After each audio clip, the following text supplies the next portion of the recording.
स्वागत है आपका हमारे YouTube चैनल आवाज़ अदनान पर। उम्मीद करता हूं आप सब बहुत अच्छे होंगे। 2024 के लोकसभा चुनाव में इंडिया अलायंस, जो कि महाराष्ट्र के अंदर अब महाविकास अघाड़ी है, उसने लोकसभा का एक भी टिकट मुसलमान को नहीं दिया था और मुस्लिम लीडर को दरकिनार करा था। इसी और ऑल इंडिया मजलिस इत्तेहादुल मुस्लिमीन की अब एंट्री होती है महाराष्ट्र असेंबली के इलेक्शन में और मजबूती से चुनाव लड़ती है AIMIM, जो कि असदुद्दीन ओवैसी की पार्टी है। लेकिन ओवैसी की पार्टी महाविकास अघाड़ी को एक प्रपोजल भेजती है कि हम आपके साथ चुनाव लड़ना चाहते हैं, क्योंकि जो आप चाहते हैं कि भाजपा नहीं आए वही हम चाहते हैं। मुसलमानों का वोट ना बटे, मुसलमान ना बटे, इसलिए हम लोग एक साथ चुनाव लड़ते हैं और जो हमारा एक ही मिशन है उसको हम कामयाब करते हैं। लेकिन महाविकास अघाड़ी की तरफ से कोई जवाब नहीं आया। क्लियर मना भी नहीं हुआ अभी, लेकिन जवाब भी कोई नहीं आया है। दरकिनार कर रहे हैं। क्या महाविकास अघाड़ी मुस्लिम लीडर्स को दरकिनार कर रहे हैं? उसी और आपको मैं बता दूं, अबू आसिम आजमी, जो कि समाजवादी पार्टी से महाराष्ट्र से विधायक हैं, वो उन्होंने 10 से 12 सीटों की मांग करी, लेकिन सीटों को लेकर भी महाविकास अघाड़ी में घमासान चल रहा है। और अबू आसिम आजमी का ये भी कहना था कि उन्हें दोबारा मीटिंग में नहीं बुलाया गया। तो क्या माना जाए कि मुसलमान को लीडर्स को ये दरकिनार कर रहे हैं? अगर असदुद्दीन ओवैसी की पार्टी को ये लोग साथ ले लेते हैं तो असदुद्दीन ओवैसी की पार्टी के लीडर एक मजबूत लीडर होते हैं, यानी कि जो असदुद्दीन ओवैसी की पार्टी के नेता होते हैं वो हक की आवाज उठाते हैं, बेबाकी से बोलते हैं।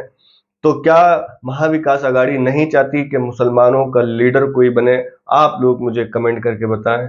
बड़ा अपडेट आया कि ऑल इंडिया मजलिस इत्तेहादुल मुस्लिमीन मजबूती से चुनाव तो लड़ रही है, लेकिन 30 सीटों पर, वो 30 सीटें जो कि मुस्लिम बहुमूल्य क्षेत्र हैं, उन सीटों से ऑल इंडिया मजलिस इत्तेहादुल मुस्लिमीन लड़ेगी। लेकिन AIMIM की टेंशन बढ़ाने के लिए समाजवादी पार्टी ने एंट्री करी है और समाजवादी पार्टी 10 से 12 सीटों पर चुनाव लड़ेगी, वो भी महाविकास अघाड़ी गठबंधन के साथ। तो उन सीटों पर चुनाव लड़ेगी जो मुस्लिम बहुमूल्य क्षेत्र हैं। अब आप लोग मुझे कमेंट करके बताएं कि आप समाजवादी पार्टी और महाविकास अघाड़ी के साथ हैं या फिर ऑल इंडिया मजलिस इत्तेहादुल मुस्लिमीन के साथ हैं। अखिलेश यादव ने अपनी जनसभा करी उस महाराष्ट्र के अंदर और उस जगह से करी जहां से AIMIM के मौजूदा विधायक हैं मालेगांव सेंट्रल से मुफ्ती इस्माइल साहब। अब देखना यह है कि समाजवादी पार्टी AIMIM का खेल बिगाड़ सकती है या नहीं। आप लोग जैसे कि जानते हैं कि असदुद्दीन ओवैसी साहब ने अपनी स्पीच में पहले भी ये कहा है कि हम ये चाहते हैं कि आपकी क़यादत मजबूत हो, आप लीडर बनो, गीदड़ नहीं। आप क्या बनना चाहते हो? क्या महाराष्ट्र में कोई मुसलमान बड़ा लीडर नहीं बन सकता?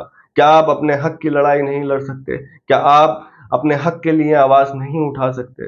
तो अब आप लोग मुझे कमेंट करके बताएं कि आप किसके साथ हैं, क्योंकि महाविकास अघाड़ी ने 2024 के लोकसभा चुनाव में मुस्लिम लीडर्स को दरकिनार करा था और महाराष्ट्र असेंबली चुनाव में अब देखना है कि कितने मुसलमानों को टिकट देती है।